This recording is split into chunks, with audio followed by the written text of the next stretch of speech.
Good morning, students. In this video, we discuss about some important topic that is the gift of nature is almost unultimated, and there's a variety of useful products are obtained from plants. Can you guess which lesson are you going to learn? Yeah, it is economic biology. Economic uses of plants are varied and therefore the scope for improvement and their cultivation is immense.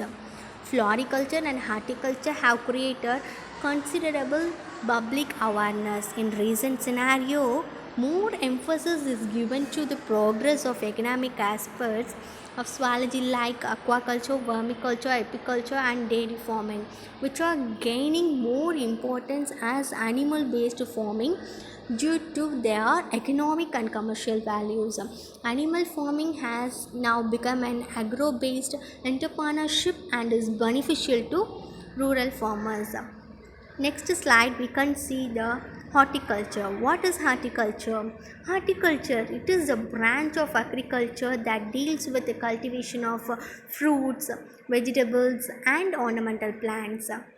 The word horticulture is derived from the Latin words hortus, it means garden, and colore means to cultivate. It is both a science and an art of growing plants with improved growth. Plant quality is good and it gives a better yield and resistant to diseases, insects, stress, etc. Next, we can see the classes of horticulture. It can be divided into four classes. First one is pomology, second one is floriculture, third one is floriculture, and fourth one is landscape gardening. In this slide, we can see the different types of fruits. So we can see what is pomology.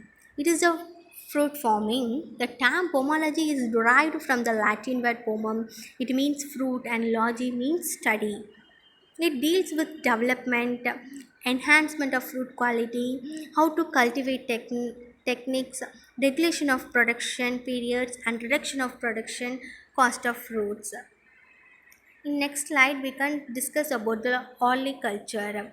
It is a science of growing vegetables. Vegetable farming can be classified into kitchen gardening, commercial gardening, and vegetable foraging. Next slide, we can discuss about the kitchen gardening. What is kitchen gardening? Kitchen gardening is growing of vegetables in small scale at household. For example, beans, cabbage, lady's finger, tomato, brinjal, carrot, spinach, etc. Then we move on to the commercial gardening. What is commercial gardening? It is the production of vegetables in large scale and it can be sold in market. For example, tomatoes, chili, brinjal, etc. Then we move on to the vegetable forcing. What is vegetable forcing? Vegetable forcing, it is a method. Here we can growing the vegetables in a buildings, greenhouse, cold farms or under other artificial growing condition. It is the most intensive type of vegetable growing. Here we can grow the cabbage, tomato, brinjal, etc. Then we move on to the greenhouse. It is otherwise as polyhouse.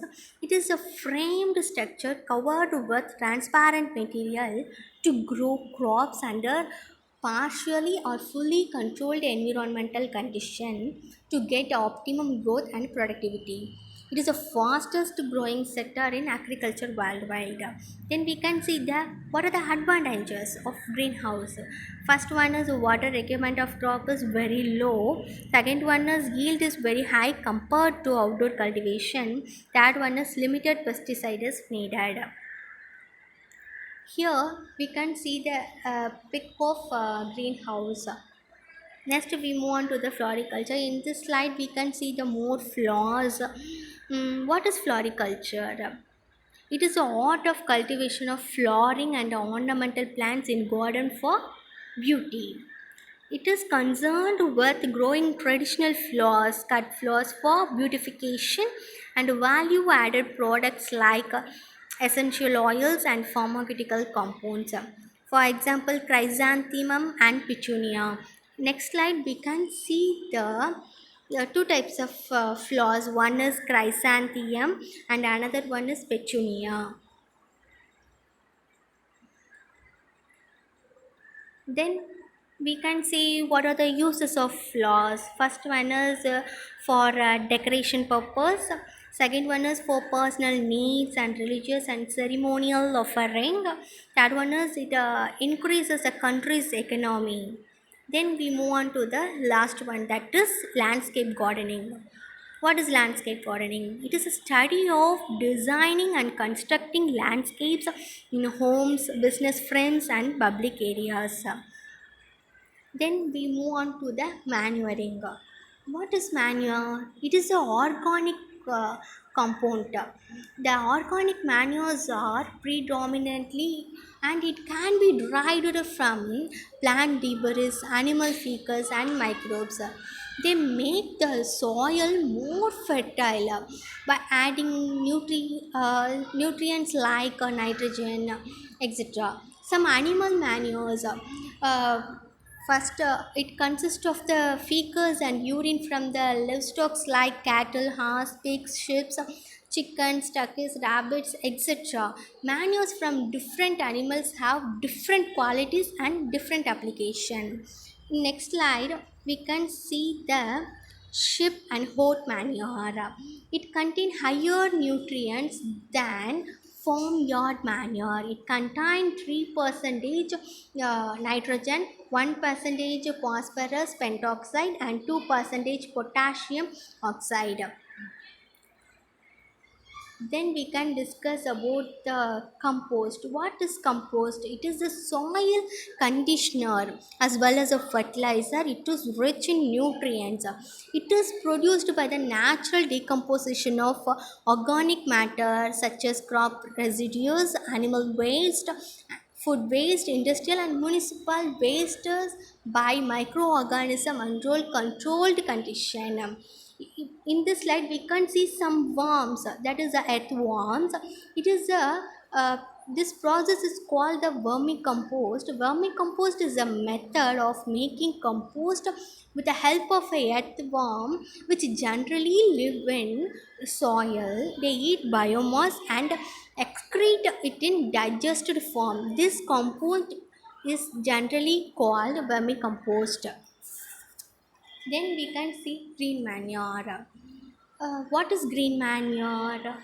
It is obtained by the collection and decomposition of green leaves, shrubs, and herbs growing in a wastelands. It improves soil structure, increases water holding capacity, and decreases soil loss by erosion. It also helps in reclamation of alkaline soils and reduce weed proliferation. It is a manure obtained from uncomposted green material derived from the leguminous plants.